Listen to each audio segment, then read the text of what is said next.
ready to go.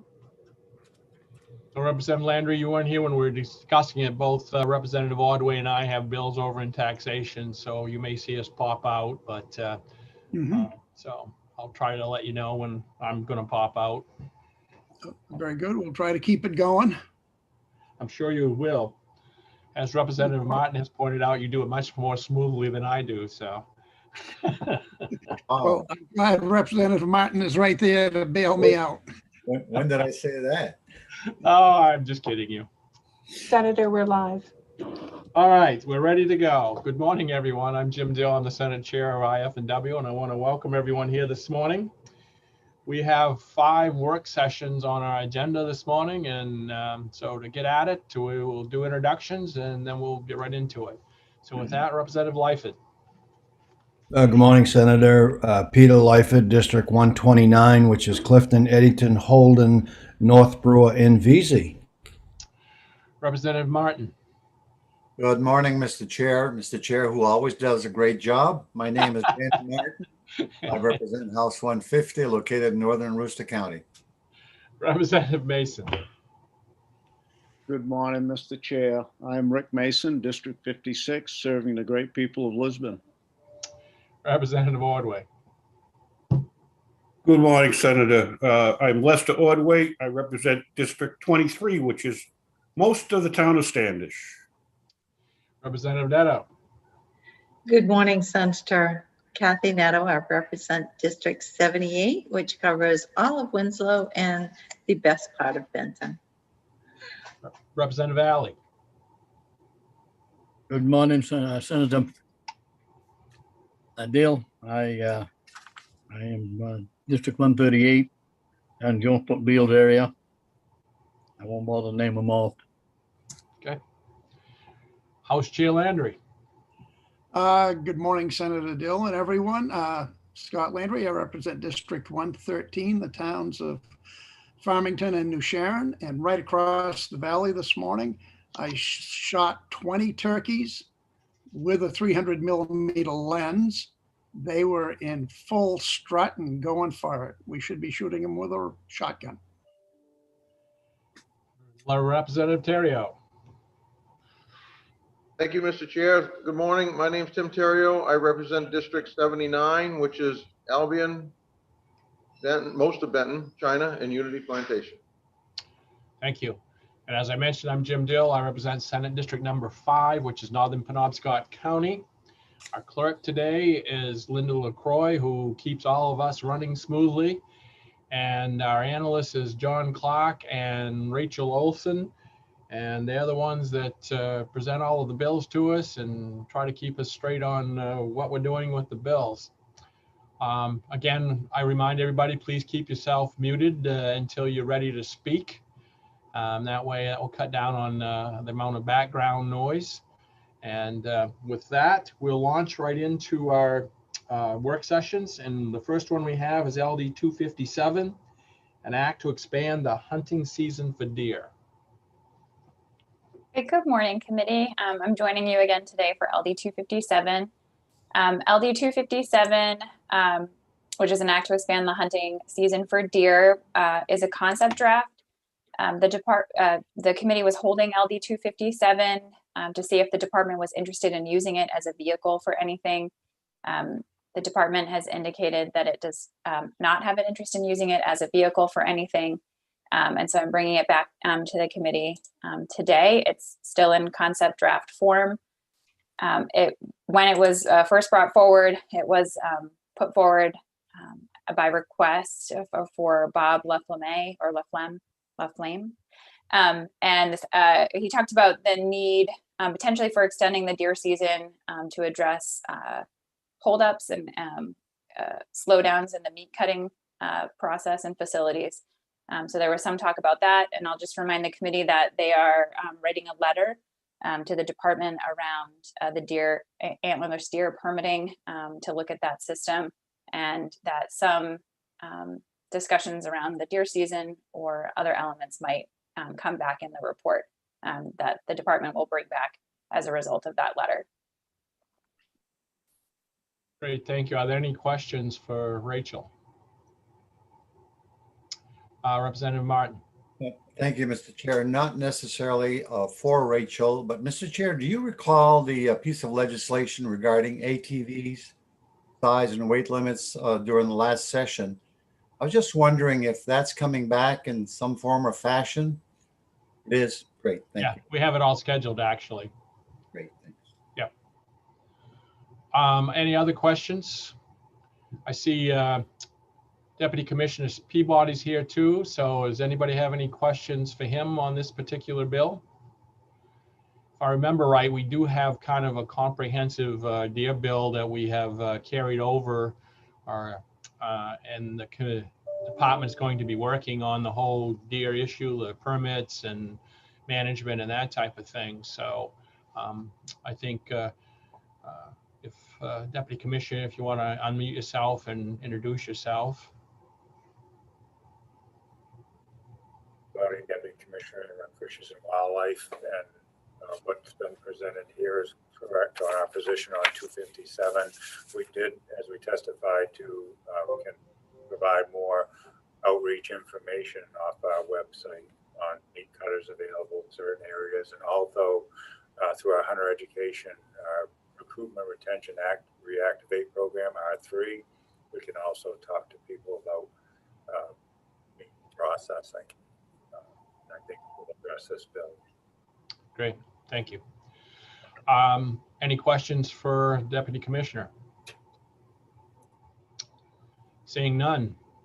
Anyone want to venture forth with a motion? Representative Landry? I would make a motion not to pass. Ought not to pass. Representative Terrio? I'll second that. It's been moved and seconded. Any further discussion? All right, seeing none. Linda, would you please call the roll? Yes. Representative Lyford, Ought not to pass. Representative Mason, Yes.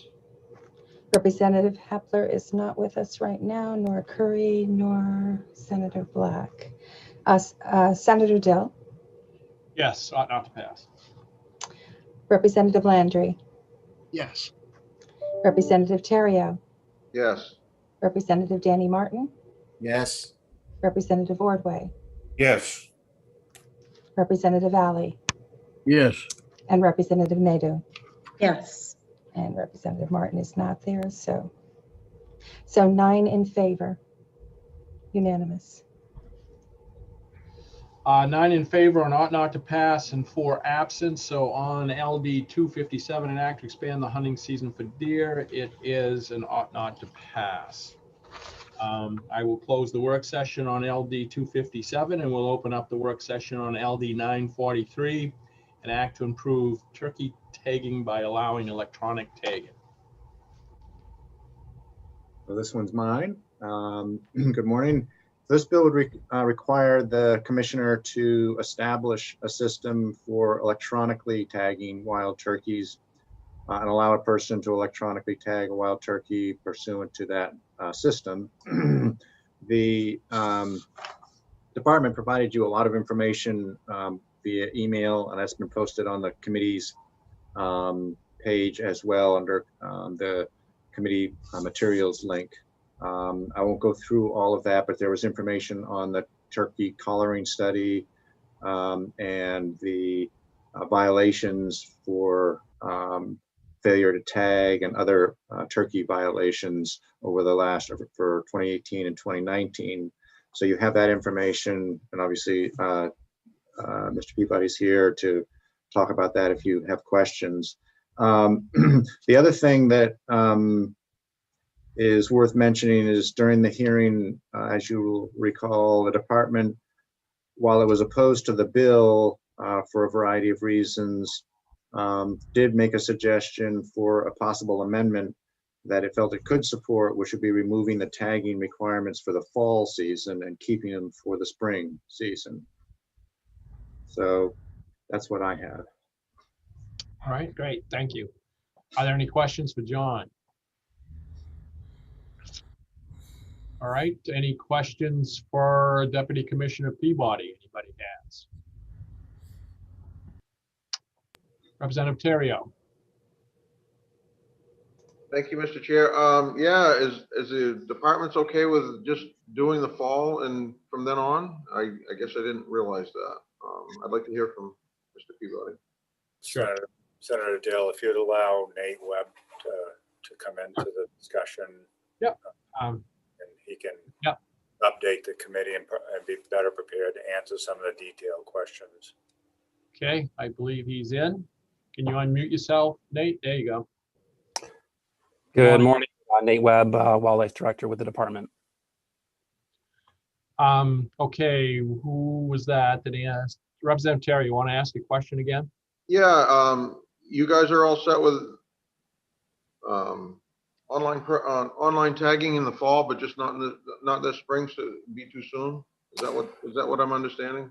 No. So what our suggestion was actually, rather than move forward with online tagging for turkeys for either the spring or the fall, our suggestion was to completely drop the requirement to register turkeys in the fall. And so that's based on some ongoing work with the University of Maine, where we're developing a new management system for turkey. And we've determined, working with them, that the spring data for turkey is really what's most important. There's certainly value in the fall data, but our preference would be to drop the registration requirement in the fall rather than move to online registration in the spring. So you're going to still maintain tagging in the spring, but not in the fall. Is that what you're saying? That's correct. That would be our preference. Okay. Representative Mason. Thank you, Mr. Chair. Nate, what in the spring tag turkey season, is it because maybe you can't get your collars back or whatever may be on the turkey? Is that the real concern with the electronic tagging? That is part of it. So our turkey management system, it basically relies primarily on two pieces of data. One of those is the band and transmitter information. The other is the harvest at a wildlife management district level. So our current in-person system, we believe, provides essentially a complete, nearly perfect count of the harvest at the WMD level in the spring. So having that high quality information on harvest levels at the WMD scale is very important. That's how we estimate turkey population size at that regional level. So our concern with the online system is that what other states have seen, and this isn't universal, but a number of other states have seen lower compliance with an online or self-reporting system than they have seen with an in-person system. So that is our concern. It's the quality of the count of the harvest in the spring primarily. Okay. May I ask another question, Chair?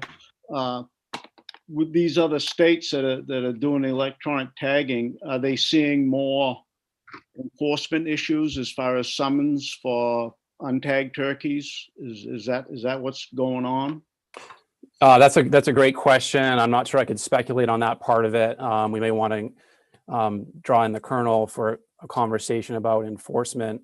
I would say that some of those states that have attempted to estimate compliance rates with the self-reporting system, they naturally find that challenging because individuals that have chosen not to comply and take that step to self-report are not willing to admit that they've done that and essentially, violated the law. So it's very challenging to estimate the compliance rate when you have a self-reporting system in place.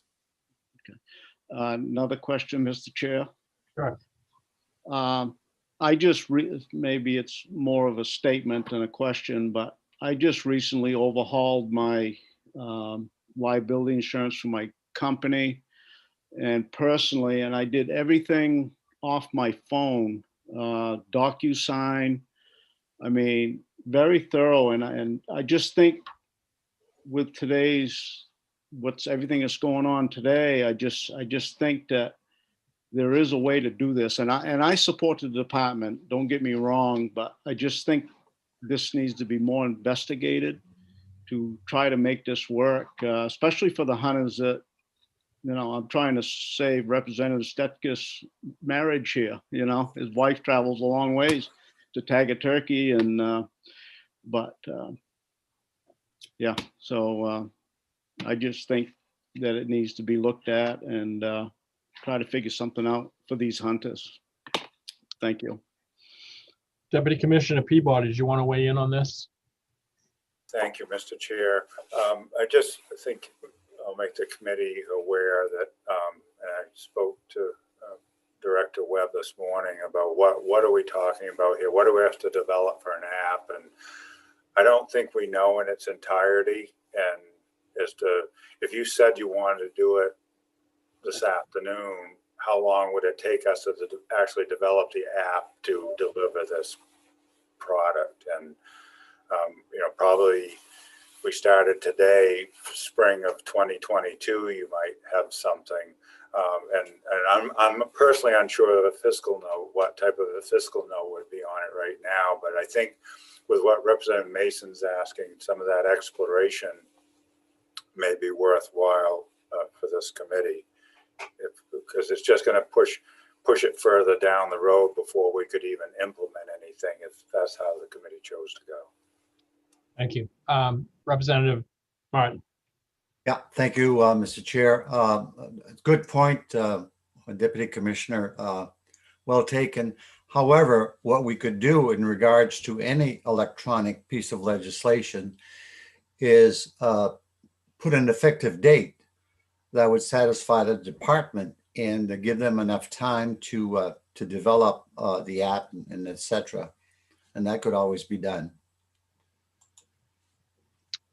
I think the other option we have available to us too is do what the department suggested and do away with the fall tagging process and actually write them a letter directing them to start the exploration of an electronic tagging system and have them report back to us to see where it's going, how it's going, and then at that point in time we could decide whether legislation should go in or what. That's another option to us. Other thoughts, questions?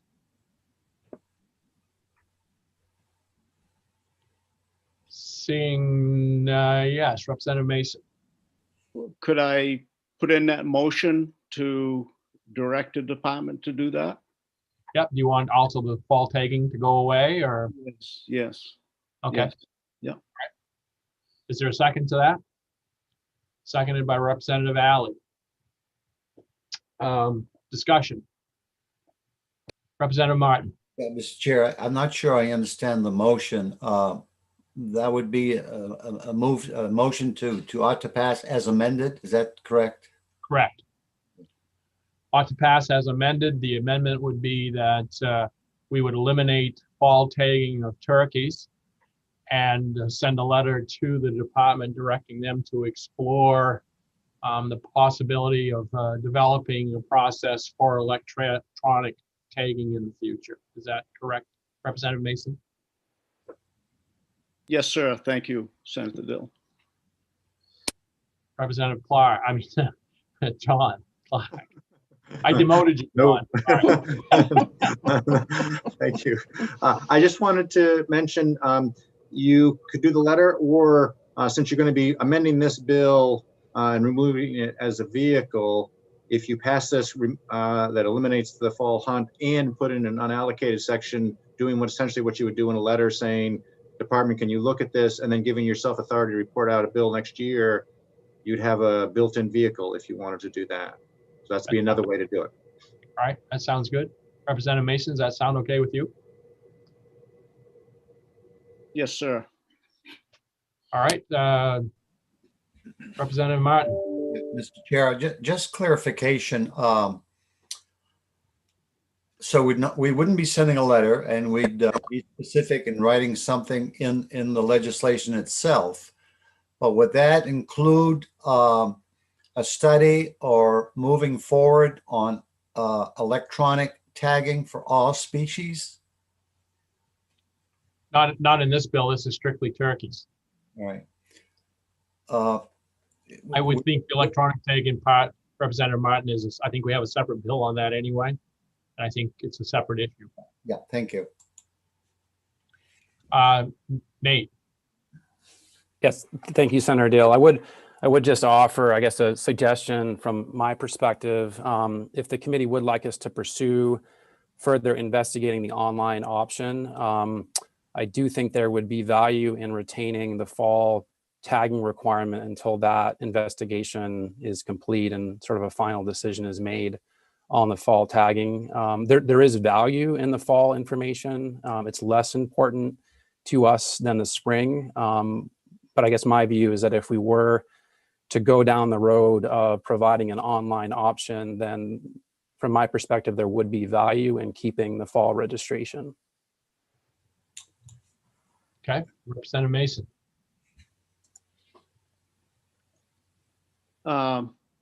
Thank you, Senator Dill. Nate, so when we first got talking, you were going to drop the fall tag altogether, so nobody'd have to report that fall tagging. But now you'd like to go back to having that fall tag take place? That's correct, Representative Mason. I guess to me, in my mind, the conversations regarding the fall registration and the electronic tagging are linked. So in other words, if we do go down the path of establishing an online option for registering turkeys, I think there would be value in keeping the fall registration requirement. It's not important to us as the spring data, but it does provide some value. Okay, another question, Mr. Chair. Sure. Nate, could we maybe do something with like a phone in for this fall, or a text number, or maybe a photograph of your license, something like that, to make it a little easier so people don't have to travel so far? No, that's a great suggestion. I think it's possible. I think for us to implement that for this fall, it would be a rush. I would be worried that the system wouldn't be robust and wouldn't have the integrity and the simplicity and the ease of use that we would like. There isn't a lot of time between now and the fall season for us to put a system like that in place. We have talked to a number of other states that did implement online registration as an option in response to the pandemic. Many of those states experienced a number of complications with that approach, and the fact that it was rushed due to the pandemic. So I think we would really prefer to have more time to allow us to develop a robust system that's going to be easy to use for the hunters and ensure that we get the information that we need. Another question, Mr. Chair. Yes. Nate, is this something that the department believes that we are progressing to, is electronic tagging? I mean, I believe you've had this in your scope. Is that true? We've had a lot of discussion about this issue. We had a lot of discussion last spring as a result of the pandemic and trying to figure out the right balance given the situation that we were all in at that point. I think our testimony lays our perspective out pretty well. We do really feel that in-person registration is the gold standard. It provides us the opportunity to collect biological data, which is extremely challenging, if not impossible, if hunters are self-reporting. I have spoken with some colleagues in Vermont and New Hampshire, and they've seen a huge drop in their biological data submission and accuracy as a result of moving towards online tagging. In fact, there's some discussion, I believe, in Vermont about reverting back to in-person stations because of the inability that they now have to get sufficient biological data. Online registration is certainly something that we can do. A number of other states have done it. We do feel strongly, however, that it results in less quality information. Just to give you an example, a little anecdote from, I believe it's New Hampshire, when they went to online registration for turkey, the number of big toms over 24 pounds increased dramatically when hunters were self-reporting, which I think we could probably all understand how that might happen. So Those are some of the challenges when if we were to move to an online self-reporting system. There isn't that filtering that a third party provides that exists now with the in-person registration requirement. I would also add that part of our work on the tagging system is to try to ensure we have a good distribution of in-person stations. We have looked at the situation in the Canaan, Clinton, Burnham area, and we've actually identified a number of additional stations that we intend to add for this upcoming season to help address some of the gaps that are in our tagging network that we were made aware of through some of the testimony on this bill. Would, if you drop the fall tag this fall, it would be just for this fall? Like we talked about at the beginning? I think that would be up to the committee. I think we would be concerned about changing the requirements from season to season. We've gotten dozens of requests this year from hunters wanting to know whether registration is required for turkey this spring, given that we suspended that requirement because of the pandemic last year. So whenever there's a change, there's a significant communication challenge with hunters, informing them of that change and then sort of undoing that messaging if there's another change in a subsequent year. Okay. Representative Lightfoot, I'll come back to you, Representative Mason, if you have some more questions. Representative Lightfoot. Thank you, Senator Dill. Nate, to develop an app, are we now needing to have a note on this, physical note on this project? Must be some expense to this. We expect that there would be some expense. We're not sure what that would be yet, but we expect there would be some expense both to develop the system and then to maintain it as well. Right now we have a full-time person and a number of contractors that run our in-person registration system. So running a companion online system for hunters would require some ongoing management as well, both to maintain the system itself and to correct the information that's coming in through the hunters. Representative Martin. Thank you, Mr. Chair.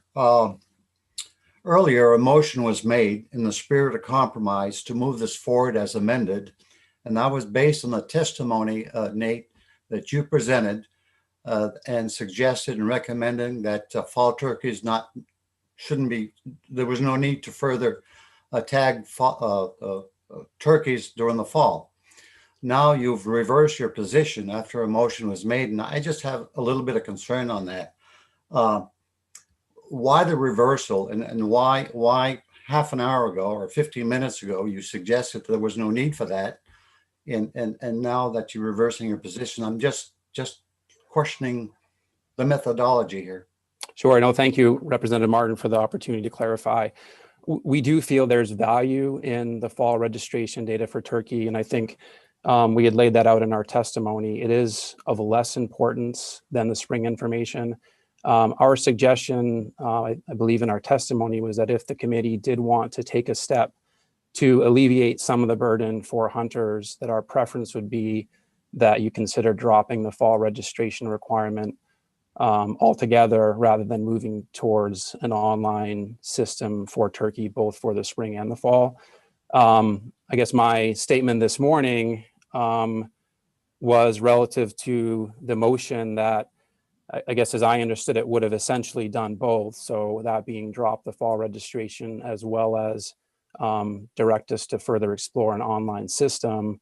I guess that's based on my understanding of the conversation that part of the reason for doing that would be to relieve the burden for hunters. And if we were to move to an online system, my assumption was that would reduce the burden for hunters in the fall as well as the spring and allow us to continue to collect that fall data, which does have value.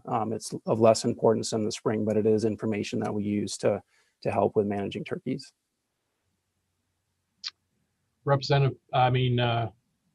Deputy Commissioner Peabody, you want to weigh in on this conversation? It's just only for a clarification on the app development piece. The department for most of its applications, works with Inform Me, who holds the contract for state government on developing apps for all the state government and manages the background of all websites, etc. We actually, depending on what the project or request is, negotiate with them as far as cost associated with app development. And if it involves the Office of Information Technology, such projects, they charge us by the hour above and beyond our normal costs that we have for all of our technology equipment. So, and we have to get in their queue to get their time for both organizations to develop these applications for us. So what I'm hearing, I just wanted to make the committee aware of those costs. What I'm hearing is potentially in this amendment is that we'll just make exploration. We're not going to expend any money. We're just going to see what potential costs would be out there for us in app development and associated costs. Thank you. Representative Mason. Thank you, Mr. Chair. And Deputy Commissioner, that's basically, you know, what my motion is to find out what it's going to cost the department and research this, because a lot of stuff's being done like this online. And I would like to see that fall hunt so you don't have to register them. I believe that's what my motion was, but I just want to investigate this more. And not to beat an old drum, but I hunted in Ontario for 10 years and we tagged our white-tailed deer with, we didn't have to take it anywhere. You tagged it on your tag. So, you know, turkey's not as big, but I just think it's a big tool to help get turkey hunters out there. The biggest reason, the turkey behind me right there is the only one I ever shot because I never had time in the morning, the time I dealt with it. And I just think it would be a big help to young hunters and old alike. And thank you. Representative Landry. Thank you, Senator Dill. Deputy Commissioner Peabody, wouldn't going ahead with this be a good start to what Representative Mason is talking about? Seeing what it's going to cost. You're going to set up a system to tag turkeys, but while doing it, you could expand the initial setup and have a, you know, in the future tag deer, bear, whatever. Yeah, thank you, Representative Landry. I mean, that's how we approach everything here. We try to do it with the future in mind, and that so it'd be expandable, because it's way too costly to develop these one-up systems. We did that with our current registration system. We developed the current electronic registration through our tagging agents, with the idea that we'd expand it to fur tagging, which we've done. I would expect we would do the same thing with this approach. Thank you. Good morning, Representative Hepler. Would you introduce yourself, please, and then ask your question? Good morning. I'm Allison Hepler. I represent House District 53, which is which are the towns of Arousik, Georgetown, Phippsburg, Woolwich, where I live, Dresden, and a small part of Richmond. And I guess my question might actually have been asked by Representative Landry and answered by Deputy Commissioner Peabody, which is the sort of, I'm picturing this now as sort of a pilot project that could be expanded, and it sounds like that's what's happening. So I think I don't have a question. Okay, thank you. Senator Black, would you introduce yourself, please, and then ask your question or state your comment? Thank you, Mr. Chair. I was late getting on, so I missed the motion that Representative Mason made. But my question is, this would be expansion. It would not be the elimination of being able to tag at tagging stations. Am I correct?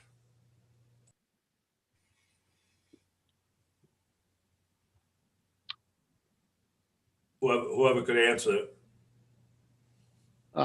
I would have no problem with somebody wanting to take their turkey if they got a 25-pounder, take it to the tagging station and show it off or something like that. No, I would leave that option open, but I just think it's for the people that have to work 5 or 6 days a week. You know, they could get that turkey hunt in the morning, and I just think you would see turkey hunting explode through this.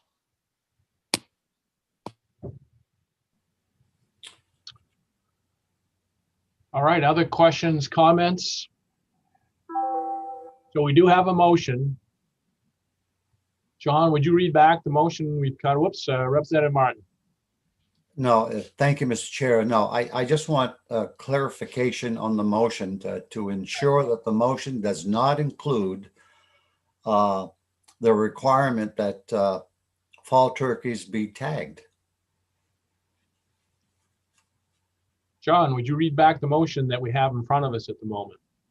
So my understanding of the motion is that you would remove fall registration. So you would have just spring registration.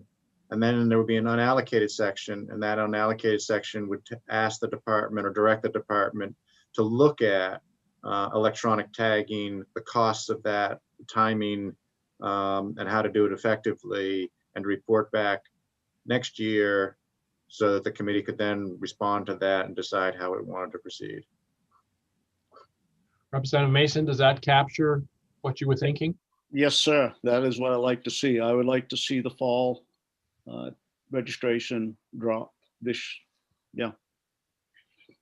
Because that doesn't preclude us from, after hearing back from what was given to us, or it will be given to us by the department, that we couldn't reinstate fall electronic tagging, so you do get more data if it's needed. So, Representative Hepler.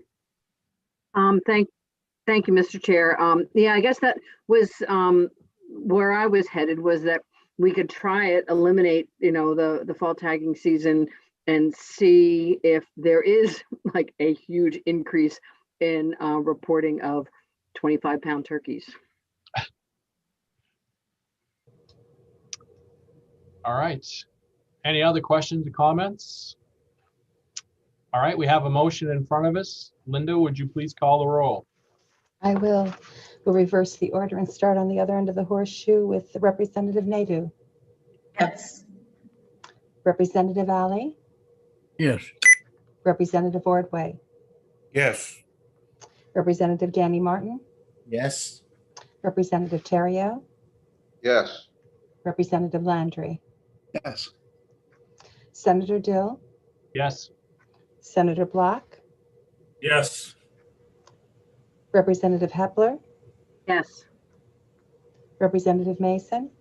Yes. And Representative Lyford. Yes. Okay, so that gives us 11 in favor, 2 absent. Okay, on the issue of LD 943, an act to improve turkey tagging by allowing electronic tagging, it's ought to pass as amended, 11-0 to 2. And we will go ahead and close the work session on LD 943, and we'll move on to LD 1015, an act to ban hunting with ammunition that contains lead.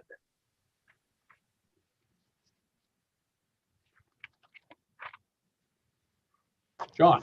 So this bill would prohibit the use of ammunition that contains lead when hunting in Maine. First offense would be a written warning only, and repeat violations would be a civil violation starting at a $100 fine and then increasing $50 for each subsequent offense. You had some additional information from IFW. They mentioned that they take the lead issues fairly seriously and have been working on educational programs, and have embarked on a new educational program. I think I sent you the link to that. They also sent to you, and I've included it in the thing I sent to you, the Avian Haven information on the bald eagle testing. The I guess the only other two things to mention were the sponsor had suggested perhaps amending the bill to phase out lead over time as alternatives become more available and at comparable costs, without sort of specifics of how that would work. And Sam, Sportsman's Alliance, had suggested, if you're going to amend it, perhaps amending the bill to direct DIFW to work with stakeholders to develop some sort of new educational plan to reduce lead exposure. That's what I had on that. Representative Lightfoot. I would make a motion ought not to pass as presented to us. Okay, is there a second? Second. It's been moved and seconded. Further discussion? Is there anyone that we need to hear from on the department, or anyone have any questions? Representative Hepler. Thank you, Mr. Chair. I guess, I mean, I remember the discussion about education. I mean, is the department open to, I was intrigued by David Trahan's suggestion about working with stakeholders to develop a new education plan.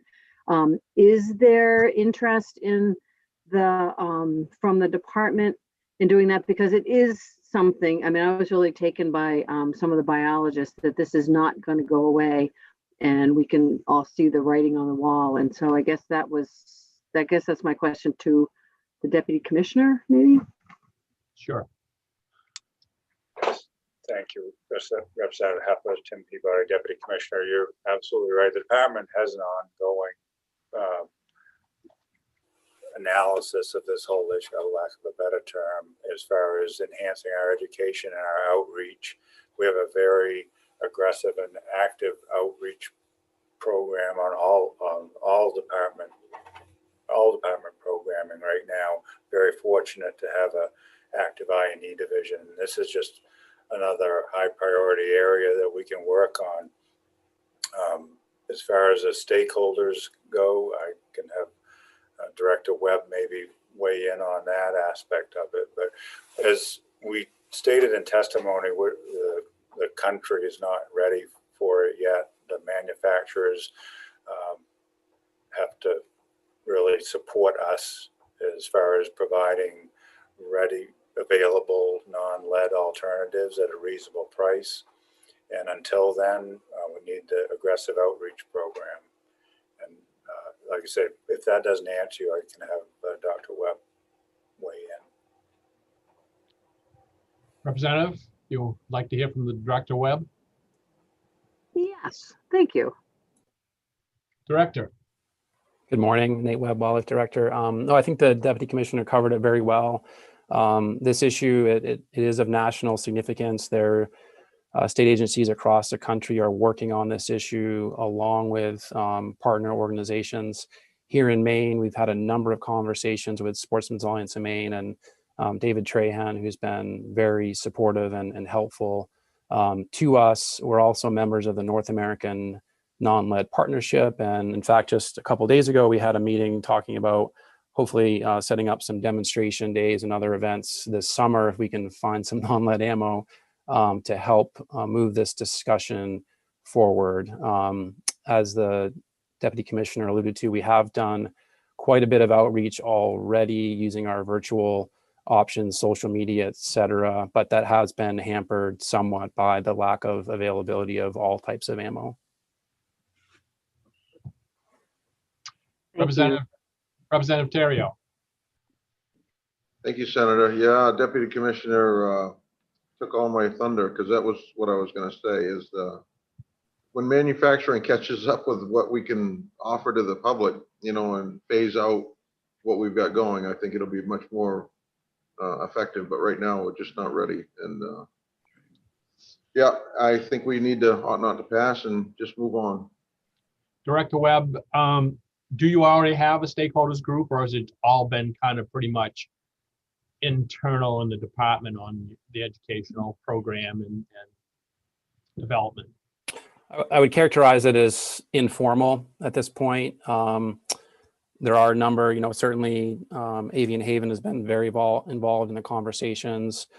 We've also had conversations with backcountry hunters and anglers, and I'd already mentioned Sportsmen's Alliance of Maine. So we do intend formalizing that program in the coming months. That will need to be linked to an increased availability of ammunition. However, we did get quite a bit of negative feedback last fall from hunters that were interested in trying non-lead ammo, but just could not find it. And so that made it very challenging to promote a product that really wasn't available. And that's largely still the case. Very, very understandable. From us, though, if you are to move forward and to try to formalize the stakeholder group, would you want something in writing from us to state that, or would you just go ahead and put the group together so that it's a little more formalized than what I'm hearing? I think, as you've already stated, this is an ongoing problem. It's going to be ongoing. And how large the problem is probably depends on if you're an eagle and you've been poisoned by lead. It's probably pretty large to those birds. And certainly what I've seen in videos from Avian Haven, when you see an eagle suffering from lead poisoning, it is kind of distressing. So I guess I would just ask that if you were going to move forward with the stakeholder group and you don't need anything from us, that's fine. That certainly is our intention, is to move forward with a more formal process. All right. Representative Neto. Thank you. Two things. I went online and looked for some copper bullets, and it was just about impossible just to find copper bullets or any other type of bullets. But my other question is, do we actually know that these birds are being poisoned from bullets fragmenting, or could it be just because there's lead in the water and the fish, etc.? Good question. Yeah, I could answer that if you'd like, Representative. We do have very, very good evidence that the majority of those eagles coming in with lead poisoning, that it is due to consumption of bullet fragments. Avian Haven does X-ray all of those birds, and a significant portion of them do have lead fragments in their digestive system. There are other cases or other birds where that is not the case, and so certainly we don't know with absolute certainty what the source of lead was, but there's a significant amount of supporting evidence that it is lead bullet fragments that are causing the vast majority of those mortalities. Are there any other questions? If not, we have a motion of ought not to pass in front of us. Well, let's do it. Would you please call the roll?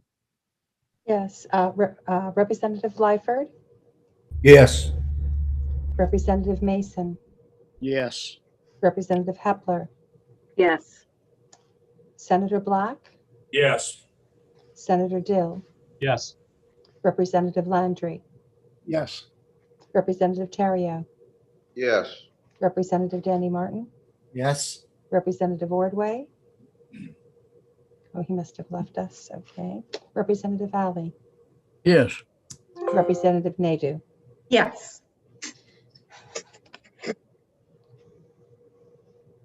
So that's 10 in favor and 3 absent. Okay, on the issue of LD 1015, an act to ban hunting with ammunition that contains lead, it was 10-0-3, ought not to pass. I will close the work session on LD 1015, and we will move on to LD 1031, an act to create an administrative review process for hunting violations. So this is a bill that is the same as the amended version of LD 2001, which the committee unanimously voted out. I think it was during the second special session. Anyway, in the last legislature, and obviously because of the pandemic, it didn't end up being passed ultimately. So this is reintroducing that amended version, and what it does is provides the commissioner authority to administratively revoke hunting licenses of a person who commits a trespass while hunting in violation of the current law, if the person is not charged under the trespass law. And it sets up an administrative process for the chief warden to basically make a determination if there's probable cause of a violation. And then there's a process for holding a hearing, and the commissioner is authorized to revoke the person's hunting license for 1 year for first violation, 2 years for second violation, 3 years for subsequent violations. And if a person doesn't hold a hunting license, then the commissioner can refuse to issue a hunting license for up to 5 years. As you no doubt are aware, that under the current law, the commissioner can suspend the license, but it's after a conviction. So it requires a conviction first, and then there's this, the commissioner has authority to suspend the license. And again, this would allow, in the case where there's not going to be the person's not going to be charged and convicted, the commissioner to go through an administrative process. At the hearing, the department did make a suggestion for essentially a couple of clarifications. The first clarification was, and I sent you in a memo this language. I can throw it up on the screen if you're interested, but the first piece is just changing the name of the director of the Bureau of the Warden Service to the Game Warden Colonel, which is the preferred terminology there. The second is to clarify a little bit. The current language is a person who violates this section and who is not convicted or adjudicated of a crime or civil violation may be subject to the violation. And how this would more practically work is the colonel would talk to the DA to find out whether someone is going to be charged. And then if they determine that the person isn't going to be charged, then they would start this process. So this language is essentially to say that the colonel makes a determination that there's probable cause that the person violated the trespass law while hunting, and then also talks to the DA having jurisdiction over that violation to determine whether there's going to be a charge brought. And if the DA says no, then the colonel goes to the commissioner and you start the administrative process. So again, those sort of clarifications are what they are proposing in their language. And again, I can throw that up on the screen if that would be helpful so that you can see it. It's up to you.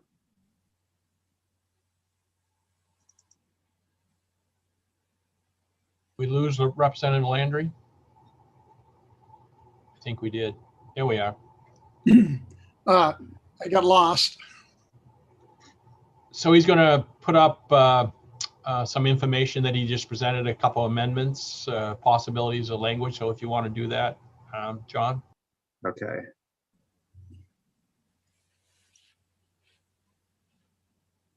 Oops.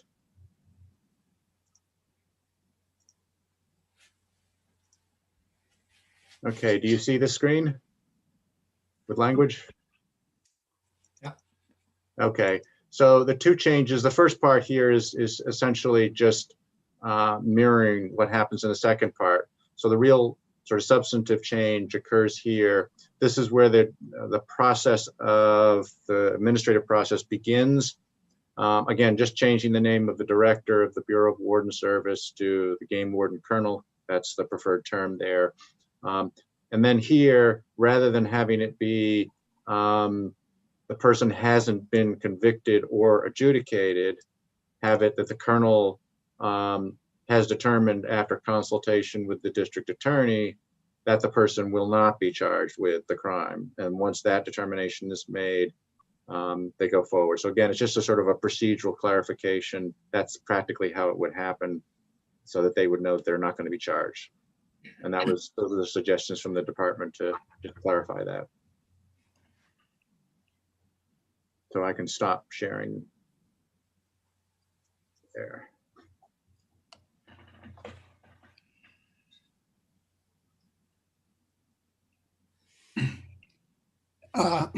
Thank you, John. I'm sorry. I've been in and out 2 or 3 times. I didn't catch the whole thing, but So again, this was the bill that was passed last year by the committee, and these are just two, I don't know if I call them technical changes, but sort of drafting changes to reflect from the department to reflect sort of practically how the process would work. Very good. Thank you, Colonel Scott. Do you have anything you'd like to add to that? No, I think John did a really great, very complete job of explaining it. Really, those are the substance to the change in the language around verifying with the district attorney about whether or not the person would be charged is that just stems directly from where this bill originated, and last year's bill that due to the pandemic didn't go through. The original intent was a situation where somebody trespassed and there was a refusal to move forward with the prosecution. And that's what kind of raised this whole issue.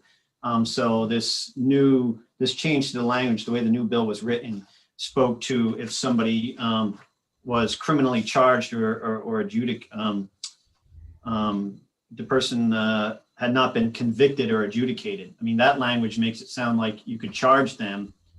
They were found to be not guilty, and then we could move forward with the process. That's not the intent of it. The intent of it originally, anyway, as of last year, was if we believed there had probable cause that somebody had trespassed for a variety of reasons, the decision by the prosecutor who had jurisdiction over the case decided not to file the charge, not to move forward with it, we could then administratively look at the suspension. And if that did occur, and they were in fact administratively suspended through this process, they couldn't be charged for that particular incident in the future. And that all that language and changes and amendments comes directly out of the discussion in LD 2001 from last year. So then you are satisfied with that? Yes, sir. Yeah, no, we Yep. think that the bill, we support it as amended by, as John explained. Thank you, Representative Dillingham. I see you're hanging out with us today. Welcome. Good morning. Is it still morning? Good morning. Yes, it is. And that's agreeable to you? Absolutely, yes. I appreciate certainly the department providing me that amendment even before the public hearing. So I am fine with that language. Very good. Thank you. Thank you for asking. Mm-hmm. Is there any more discussion? You have a couple hands up, Scott. You probably can't see them. No, I can't see him. I do now. I see Representative Terrio first. He's waving. Thank you, Representative. Yes, after the testimony that we've received on this, and after everybody's the hard work that we did last year, we extensively went over this bill. I am making a motion of ought to pass as amended. Thank you. I'd second. Representative Lyford? I would second that. Very good. Thank you. Representative Alley, did you have a question? No, sir. Okay, thank you. Representative Terrio, do you have another statement? Okay, well, seeing that, then Linda, would you please call the roll? Yes, I will. Starting again at the other end of the horseshoe, Representative Nadeau? Yes. Representative Alley? Yes. Representative Ordway is not here. Representative Danny Martin? Has he left also? Okay. Representative Terrio? Yes. Representative Landry? Yes. Senator Dill? Yes. Senator Black? Yes. Representative Hepler? Yes. Representative Mason? Yes. And Representative Lyford? Yes. So that's 9 in favor and 4 absent. Thank you very much. So we'll now close the work session. Linda, Yes. may I cast a vote? And what was the motion again? The motion is ought to pass as amended. This is for Yes. this bill 1031. Yes. And I'm sorry, Did you just come on? It's ought to pass as amended. And how do you vote, sir? Yes. Okay. That changes. I apologize. I'm isolated in a spare bedroom right now, and I've got 3 carpenters here, so I apologize. So that makes it 10 in favor and 4 absent. Thank Or you, 3 Linda. absent. 3 absent. Absent. We'll now close the work session on LD 1031 and act to create an administrative review process for hunting violations. Thank you. And with that, before we move on to 1048, maybe I wasn't here early enough. Senator Dill, did you discuss the field trip suggested by Representative Terrio? No, and this is probably a good quick time to do that. I will let Representative Terrio explain it. Yes, thank you. What I've done is I've gotten a hold of one of the people that were on the stakeholders group to set up a group of airboat people that are going to demonstrate for us. And I asked to have it be 2-part, launching of the boats, and then also an area where they work on the mud flats so that we can actually personally witness what's going on. And he's agreed to set that up on a Friday, and hopefully by next Friday, because we need to get it done as soon as we can. So anybody that would like to go, I'm pretty sure that's what's going to happen. And as soon as we figure out the parameters of what we have to do and where we got to meet, we'll get all that information out to everybody. So before Representative Terrio and John does a lot of work, can I have a show of hands who would and could attend it? All right, so What Friday would this be? this would be a week from this Friday, the 23rd, because tentatively we have the bill scheduled for the work session on the 26th. So right, we got to get it done, and we have to have them done by the 7th anyway. So again, show of hands who could possibly attend. So I see 1, 2, 3, 4, 5, 6. So you got at least almost half the committee. So awesome. If you guys want to work on that and get the procedure worked out and the timing. Deputy Commissioner Peabody. Yeah, the department will provide trained officers with sound meters. We have 3 sound meters. I don't know how many I can get there, but we will provide that enforcement level sound meter at the presentation. I'll keep you in the loop then. Representative Hepler? Yep. Thank you, Mr. Chair. I guess so. Representative Terrio, is this Freeport? I'm not exactly sure what area. I believe it's going to be in the Brunswick or Harpswell or somewhere down that way, I believe, but Okay. I'm not positive. It could be anywhere. I really don't know yet. Can you put me down as a tentative yes? I think I have some plans for next Friday, but if they change, when they might, and they likely will, can you add me to the list?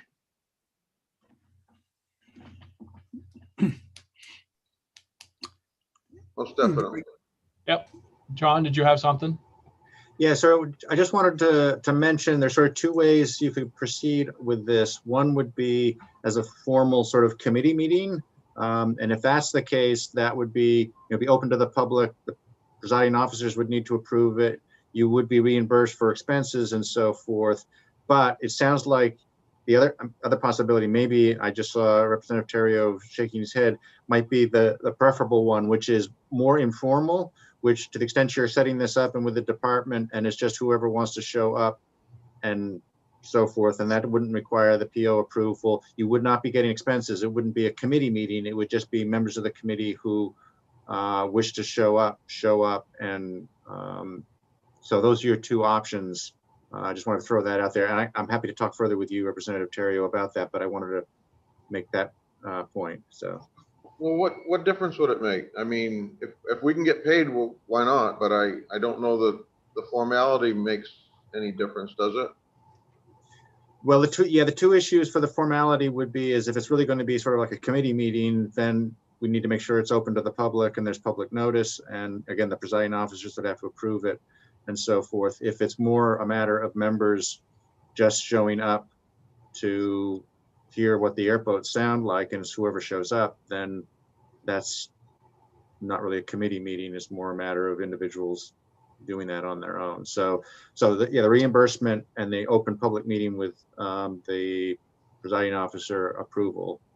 Well, I know when we went on field trips when I was on criminal justice and public safety, I mean, we went and visited jails, we went and visited rehab centers, and we always got reimbursed for them. I mean, we went all over the state, and I don't know what's the difference. I mean, and those were approved by the presiding officers as actually with exceptions for the public access, because some of those were in settings where the public couldn't attend, period, like in a jail or whatever.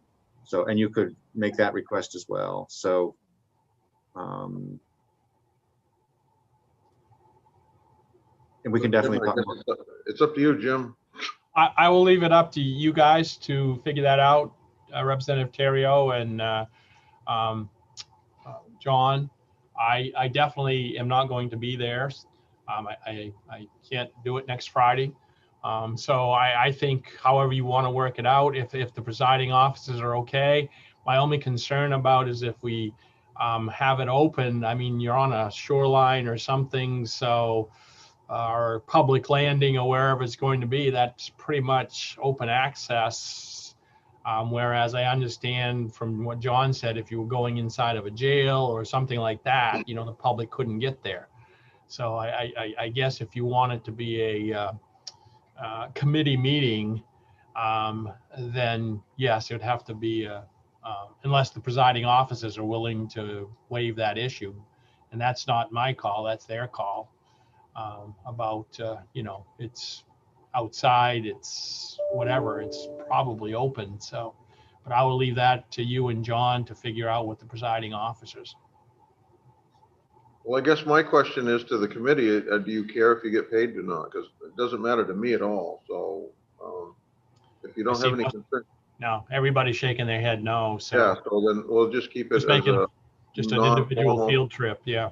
Yes, I think that would be way a lot wiser. Okay. Yeah. I'd take a bucket of clams. You'll have to dig them with a permit, of course. Tim Peabody. Thank you, Mr. Chair. It's important that a portion of this, Representative Terrio, is where there's low tide and there's mud flats available. So don't schedule it. It's not going to be effective for the committee if there's not mud flats available for the committee to view them on mud and water, both. They should do both. That's what Abden's doing. He's supposed to coordinate it so that we can, so the time we don't know yet until he gets that all out. Right, thank you. Right. Do you by any chance, Deputy Commissioner, have a time and tide table there quickly on your computer and give them a rough idea of when low tide might be in that area? While we're asking other questions? If not, that's okay. I mean, that's something the committee would figure out, but. I'm sure if someone can look it up right now, I can. Yeah, okay. Representative Vettel. Oh, wait, yeah. So again, I'm double checking the date. It's the 23rd. It's not this Friday. Right, it's a week from Friday, 23rd. Thanks. That's tentative right now. We don't know that for sure because he hasn't gotten back to me. All right, any other comments on this? Very good. Back to you, Scott. Representative Landry. Thank you, Senator Dill. Okay, back to work. That should be an interesting adventure. And we'll hear all sides of it, I'm sure, ourselves. We'll now open the work session on LD 1048, an act to promote hunting by persons with disabilities, presented by Representative Wadsworth of Hiram. John, is this yours or is this Rachel's? It's mine. Okay. Would you tell us what's going on? Sure. So This is, as you recall, a concept draft, so it doesn't have any specific language in it, but it proposes to make changes to state law to promote hunting by persons with disabilities. The sponsor, during his testimony, mentioned a suggestion of allowing veterans with more than 50% disability the ability to hunt white-tailed deer over bait during the deer season. So we don't have language on that, but that was sort of conceptually an idea that the sponsor put forward. The department provided some information to you about the various things that are in law currently to provide opportunities and accommodations for persons with disabilities. And there are a couple of those that are relevant here that I just want to bring to your attention. One is under the current law, a person can shoot from an unenclosed stopped ATV or snowmobile. And if the motor's not running, and a paraplegic or a single or double amputee can shoot from a vehicle that is not in motion. So those are accommodations in the current law for persons with certain disabilities. There's an additional piece which I think is probably particularly relevant to the suggestion made by the sponsor, which is under current law, the commissioner can issue special permits to persons with permanent disabilities to accommodate their disabilities. And I provided a copy of that in the memo that I sent to you. It's Title 12, Section 10.853, subsection 11. So it's broad authority for the commissioner on an individual basis to provide permits to persons with physical disabilities to allow them to effectively hunt, trap, or fish. So whether a particular person would be able to get a particular permit to hunt over bait or whatever is obviously going to be up to the commissioner, but there's broad authority under that current law for the commissioner to provide special permits to allow people with disabilities to have access to hunting. So that, I think that's basically all I had there. Very good. Thank you, John. Representative Danny Martin? I believe Representative Lyford was first. Oh, So okay. Sorry about that, Representative Lyford. Thank you, Representative Martin. John, the word bait, has that been defined? Well, in the proposal, no. The proposal from the sponsor was just a general suggestion that persons with more than 50% disability be allowed to hunt over bait without specifics. I know the department is against baiting deer, but if this was hunting over bait that was, a field plot that we now are legally able to do, would make a difference in my thinking as compared to putting apples or food out.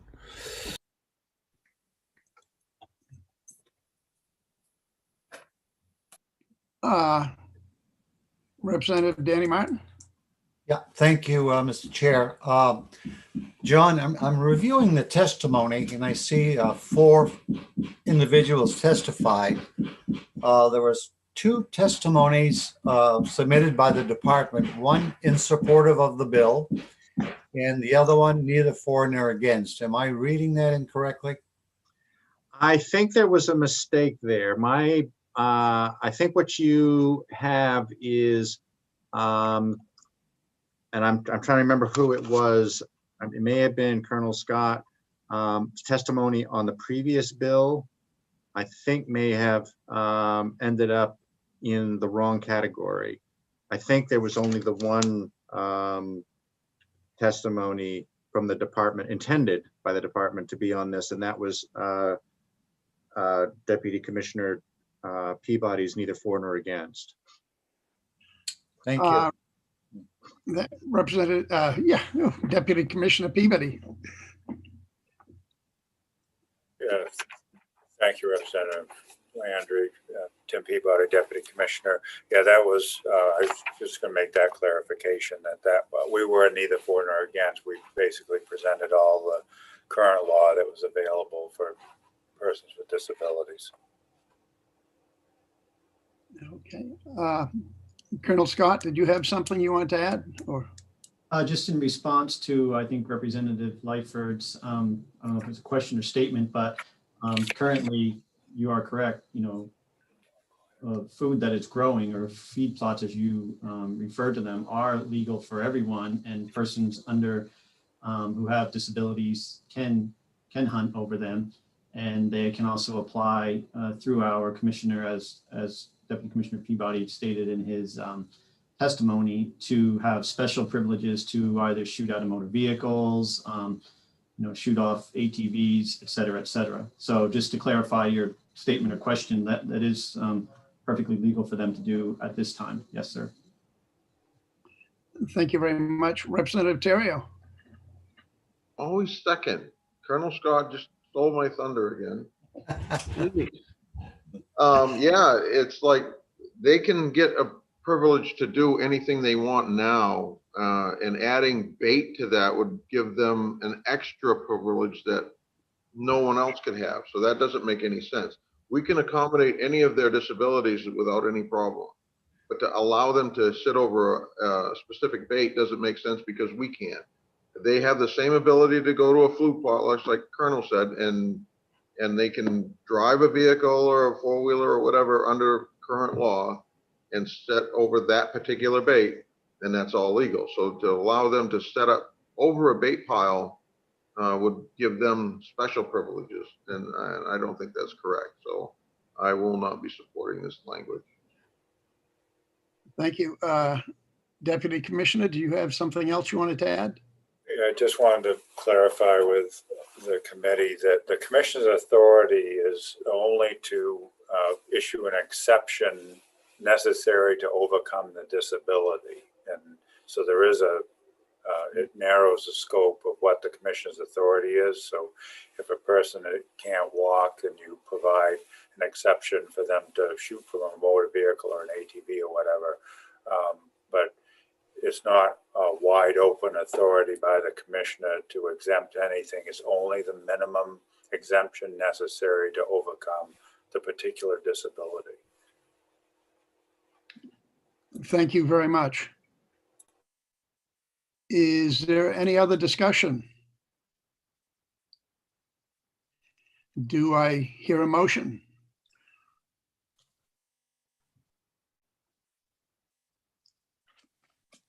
Representative Terrio. I make a motion ought not to pass. Thank you. Is there a second? Representative Hepler seconded it. Okay. Linda, would you call the roll, please? Yes. Representative Lyford, Yes. Representative Mason, Yes. Representative Hepler, Yes. Senator Black, Yes. Senator Dill, Yes. Representative Landry, Yes. Representative Terrio, Yes. Representative Danny Martin, Yes.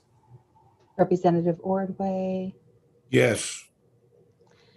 Representative Alley, Oh, no. Representative Nedu. Yes. All right, so that makes it 3, 6, 9, 10 in favor, 1 against, and 3 absent. And Representative Alley, can I ask you what the minority report will be? I'm sorry, 2 absent. that it should pass. It's a concept draft. So are you thinking the sponsor's amendment, which would allow the person with 50% disability to hunt over bait? Yes. Yes. Okay. Well, thank you. I will now close the work session on LD 1048, an act to promote hunting by persons with disabilities. That was ought not to pass by a vote of 10, 1, and 3. Thank you very much. Representative Terrio. Oh, 10, 1, and 2? Yeah, 10, 1, and 2. I mean, we don't have 14 on, oh, okay. Well, thank you very much. Is there anything else you have for us, Linda? No. I have one language review, if you have a second. Certainly. You voted on Monday, and I'll email this to you as well, but I can throw it up on the screen. The suppressor bill, I just want to bring the language back to you, and also the department has some further suggestions on that. So I wanted to bring those to your attention as well. So let me put up on the screen. This was, as you recall, the committee voted essentially to make two changes to the bill. The bill itself gets rid of the permit for the suppressors. And then you wanted to get rid of a clarification to get rid of the prohibition in law for hunting with the suppressors, since the permit provision was going to be removed. And then the further change, the department had mentioned the serious violation aggravated penalty, and the idea of removing that, so that, which is a permanent revocation of your license. If you're caught hunting and committing a serious hunting violation with a suppressor under the current law, the commissioner revokes your license permanently. And the idea was to remove that penalty. So the first thing I'm going to throw up on the screen are those two changes. So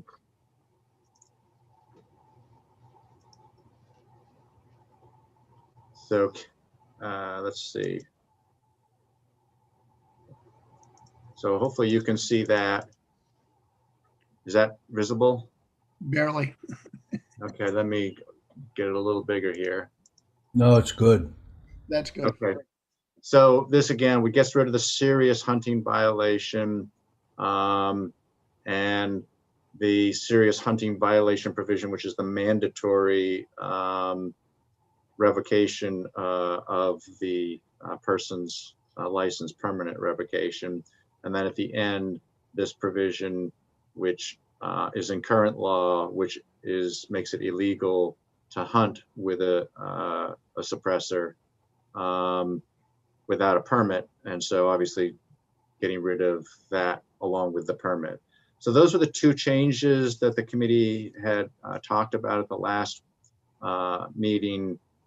However, in talking with the department, at the end of that, it was a fairly quick conversation, and the department had suggested removing the serious violation. But in the midst of that, there is an additional piece that they would like you to consider, which is relating to the hunting. Let me see if I can get this up. There's the aggravating factor. So with the amendments that the committee, that I just shown you there, that the committee voted on the last time, there is, which would remain, this penalty for committing a hunting crime while in the possession, any hunting crime while in the possession of a firearm with a noise suppression device.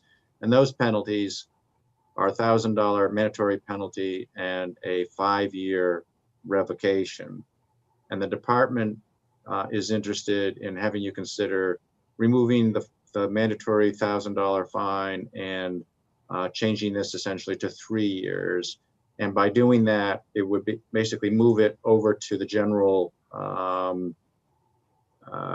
revocation statute. So let me pull this down for a second, see if I can do this. This is almost beyond my ability, but I'm going to stop sharing this. And I'm going to try to share their language, which would be this. While you're pulling that up, John, I just have a quick question, completely off topic. Representative Ordway, have you presented your bill yet in taxation? I have. Okay. I'm just trying to figure out where I am in rotation. Sorry about that. You better hope you're next, because there's a big one. Yeah, I was supposed to be, so thank you. But Mr. Chair? Yes. While we're reviewing this here, just a procedural question. The motion that was made as amended to move forward I believe did not include the department's latest and greatest verbiage. I'm just wondering if we're going to be challenged if in fact we don't reconsider this and vote again. It's your call, however, but I think that would be the cleanest way to do it, You're right. Representative Martin. Yeah, thank you. So let's see what he has to say and see what the discussion is. But as I say, I may get called out, so I will turn it back over to Scott on this, but I'll try to still be here. Okay, so here's the language. So can you see that? I'll expand it a little bit.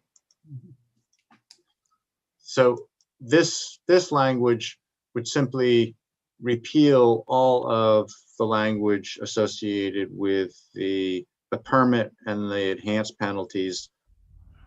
Just take it out, repeal it, and move the remaining enhanced penalty. That was the provision that we were looking at with the $1,000 fine and the 5-year revocation for any hunting crime with a suppressor, and change that to a mandatory license revocation of 3 years.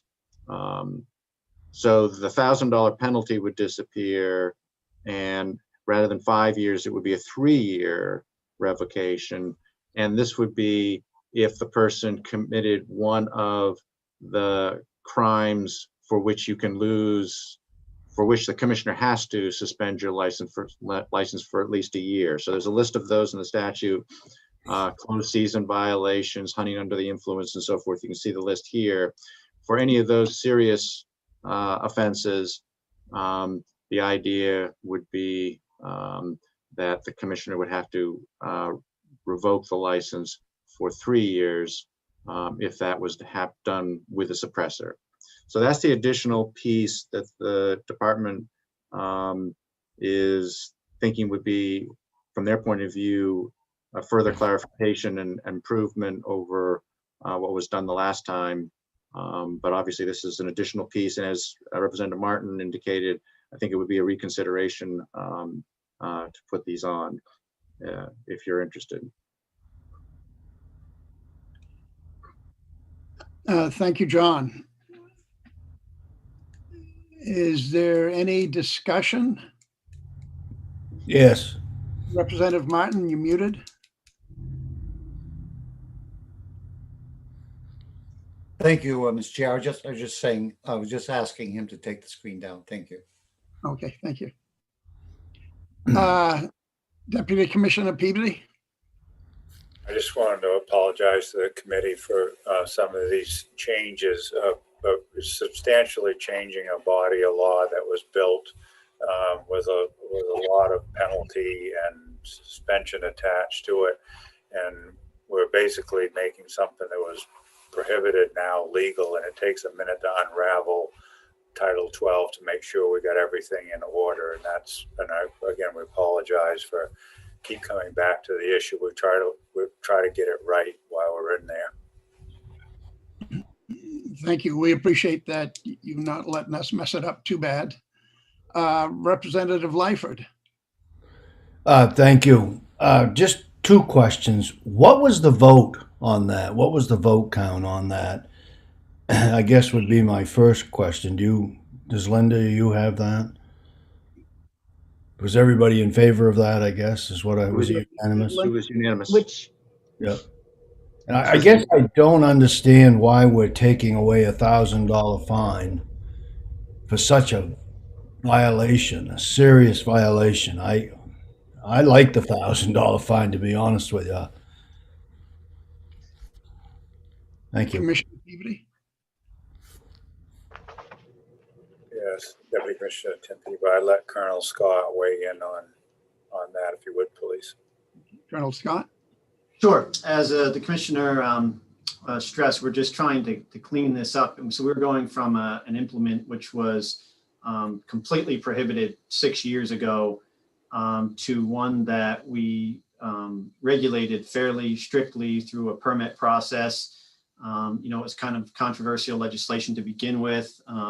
At this point in time right now, where this bill hasn't passed, violating a law with a suppressor has the most substantial hunting license revocation that we have, a lifetime. So as we decided to move forward and make them legal to hunt with, even without the permit from IFW, we're trying to bring the violation more online with other violations. So I appreciate Representative Lightford's question. We were really more focused on reducing the license revocation penalty. And as we know, Title 12 is kind of complex where things are located. And so our proposal was to obviously do away with the full-time lifetime revocation. What we were left with was a 5-year revocation if you have a suppressor and you violate any crime in Title 12. So our proposal is to reduce that to 3 years, and under the list of statutes that John showed you, and make it apply to only those current violations which we currently consider for a mandatory hunting license violation. So the ones he listed out, there are things like closed season violation, killing a deer or a moose or bear in a closed season, shooting too close to dwellings, night hunting, exceeding your bag limit on big game. So we feel that it's appropriate to include suppressors in that and have them still be aggravated to 3 years. As far as the $1,000 fine, quite frankly, we just didn't have a great place to put it. I don't completely disagree with you, Representative Lightford, that it is a deterrent. There's no question about that. The license loss tends to be more of a deterrent very often. We're neither here nor there on the fine. If the committee wants to continue with the $1,000 fine and John can find a place to put that where it's not complex, we can go either way on it. What we typically find with our folks and users, it's the license revocation penalty, which is oftentimes most severe. Thank you. Did you have a question for him again, Representative Lightford? Yeah, thank you, Representative. Colonel, is there any dollar fine, or is it that has been completely wiped out? No, that $1,000 fine was a minimum mandatory. It would still be a Class E crime to commit any of those violations, and in some cases, a Class D crime. So that could be a Class D crime could be up to a $2,000 fine. A Class E could be up to a $1,000 fine. So if somebody used a suppressor and exceeded the bag limit on deer, that's a Class D crime that they were convicted of, and that would be likely a minimum mandatory of $1,000 and 3 days in jail. And then when we considered the license revocation, the fact they had a suppressor would move it from 1 year to 3 years. But in order to be subject to the license revocation, there is some other underlying crime which they had committed, which in those cases are all Class E or D crimes, and the fines could be upwards of $2,000. Thank you. Thank you. Senator Black? Thank you, Mr. Chair. Colonel Scott just basically answered part of my question. Is I thought there was complete elimination of the fine, but if they had violated something else, there would be a fine, and I thought that was important to we're giving hunters a privilege to use another piece of equipment, and I thought that a fine would be and I didn't have a problem of putting $1,000 fine on it. The other question I had was, it says at least 3 years. Why is the at least is put in there so that you could go up to 5 or more years if needed be? A question there. So that's minimum mandatory language, so it won't be any less than that. We have at least 1 year in some cases. We have some that are at least 2, 3, 5, and 10. So that makes it so it'll be, because it involved a suppressor, it is at least 3. But during any violation or any revocation, we consider the totality of the circumstances. And if you were night hunting potentially, that would aggravate it more. If there were multiple violations, you killed a doe deer, it was your second deer, it was in the closed season. So we have a matrix we go through when suspending licenses, and that just is language so that it doesn't tie us in just to the 3 years. A habitual violator, they may have additional suspension times added on. Thank you. Thank you. Before we forget it, Representative Ordway, Senator Black, after we get done, would you like to cast votes on those items that you missed? I certainly would. Yeah, let's move ahead with this, and we'll pick you up after that. Is there any other discussion? Any other questions? Mr. Chair. Martin. Yeah, thank you very much, Mr. Chair. It might be in our best interest to entertain a motion to reconsider this bill so we can further discuss the merits of whether or not we want to add that additional language. And if that's in order, Mr. Chair, I would move reconsideration on this LD. Very good. Second that. And we have a second from Representative Terrio. Okay, any discussion? Representative Martin? Well, we need to vote on the pending motion. Okay, Linda, would you call a roll call on the motion to reconsider, please? I believe on a reconsider, we have in the past done show of hands. Senator Dill, do you want to? Yes, okay. And it looks like unanimous. Well, yes, unanimous. Everybody's in favor. It's unanimous. Okay, so do we need to reopen the discussion or entertain a motion? Mr. Chair? Yes, Representative Martin. I would move ought to pass as amended, and the amendment would also include the language that has been suggested to us by the department. Thank you. Is there a second? I'll second that. Second by Representative Terrio. Okay. Linda, would you call the roll? Yes. Linda, would you call me? Would you call me first? Because I got to zip right over to tax. So. Absolutely. And this is 257. Am I mistaken? No, 635. 635. I'm sorry. Okay. So Senator Dill. Yes. Very good. Representative Lyford. Yes. Representative Mason. Yes.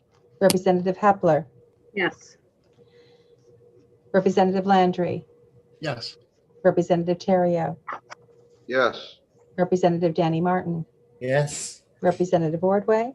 Yes. Representative Alley. You muted, sir. You're muted. You're still muted? You're still muted. There we go.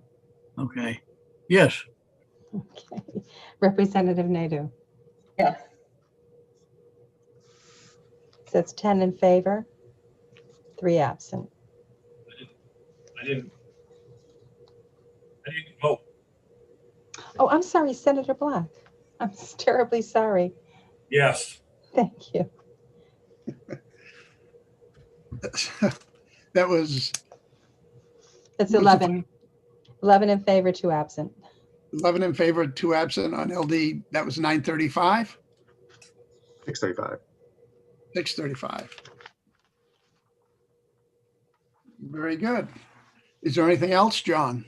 Nothing that you need to go over unless you have questions. I just wanted to remind you that I sent you the fiscal note on the amendment for LD 309. That was the non-resident from Quebec and New Brunswick with a hunting guide, basically a cost absorbed fiscal note. So unless you have questions about that, you're all set, but I just wanted to remind you that you got that. Any questions on that? I saw that. Thank you. Do we want to get votes, Linda, from Senator Black and Representative Ordway? Yes. 257 is the one that Senator Black missed. It was ought not to pass. And if you need the title of that, I can read it off. That was the act to expand the hunting season for deer. It was ought, And what was the vote? ought not to pass. It was unanimous for those present. I'll vote yes. Yeah. Okay.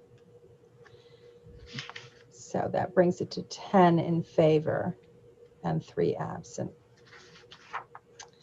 And then that was the only one that you missed, sir. And Representative Ordway, you missed 1015, which is an act to ban hunting with ammunition that contains lead. I'd vote ought not to pass. Okay. And then the other one you missed was 1031, an act to create an administrative review process for hunting violations. That was ought to pass as amended, unanimous with everyone here. I would vote ought to pass as amended. Okay, fantastic. So that catches us up. Very good. Thank you very much. Representative Hepler, you had a question? Yes. Oh, wait, yeah. So we don't have a meeting on Monday, right? It's holiday? Holiday. Correct. You guys have earned it. Linda, I'm looking at you and John. Rachel. Yeah, we'll make up for it Wednesday.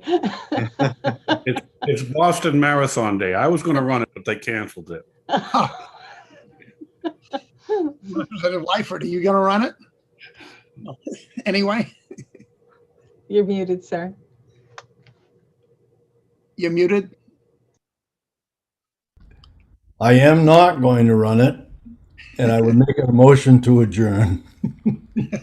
I'll second. And we have a second from Representative Mason. All in favor, show of hands. No opposed?